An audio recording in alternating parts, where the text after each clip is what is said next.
10 টাকার 10টা ফুচকা 2025-এ দাঁড়িয়ে, তাও আবার আমাদের উলুবেড়িয়াতে।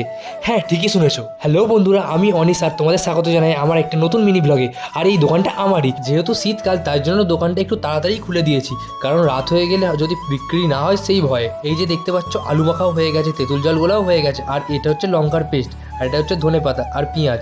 আর এই হলো আমাদের সবার প্রিয় সেই কুড়মুড়ে ফুচকা। তো দোকান খুলতে না খুলতেই একটা ভাই চলে আসে, তো চলো ভাইটাকে আগে ফুচকা খাইয়ে দিই। তারপর আমি ভাইকে জিজ্ঞাসা করছিলাম যে কেমন লাগলো ফুচকা, তো ভাই তো বলছিল খুব ভালো লেগেছে। তারপর ভাইকে 10 টাকার ফুচকা খাওয়ানোর পরে কিছুক্ষণ অপেক্ষা করতে না করতে আরও দুটো ভাই চলে আসে। আমরা অনেকেই ভাবি হয়তো যে ফুচকা খেতে শুধুমাত্র মেয়েরাই ভালোবাসে, কিন্তু না, এখন ফুচকার দোকান দেওয়ার পরে আমি এটা বুঝতে পারছি যে ফুচকা খেতে শুধুমাত্র মেয়েরাই নয়, ছেলেরাও অনেকেই ভালোবাসে। আর হ্যাঁ, আমি নিজেও কিন্তু ফুচকা খেতে অনেক ভালোবাসি। তারপর একের পর এক লোক আসতেই থাকে আর আমি সবাইকে ফুচকা খাওয়াতে থাকি। তারপর দেখতে দেখতে সন্ধেও হয়ে যায়, আর ভিড়ের চাপে আমি সবসময় ভিডিও করার সুযোগ পাই না। তাই একটা বন্ধুকে বলেছিলাম ভিডিও করে দেওয়ার জন্য, আর সেই এই ভিডিওগুলো করে দিয়েছে। আর এখন যাকে দেখতে পাচ্ছ, এটা হচ্ছে আমারই একটা পাড়ার পিসি ঠাম্মা, যে আমার কাছে প্রত্যেকদিন 5 টাকার করে ফুচকা খায়।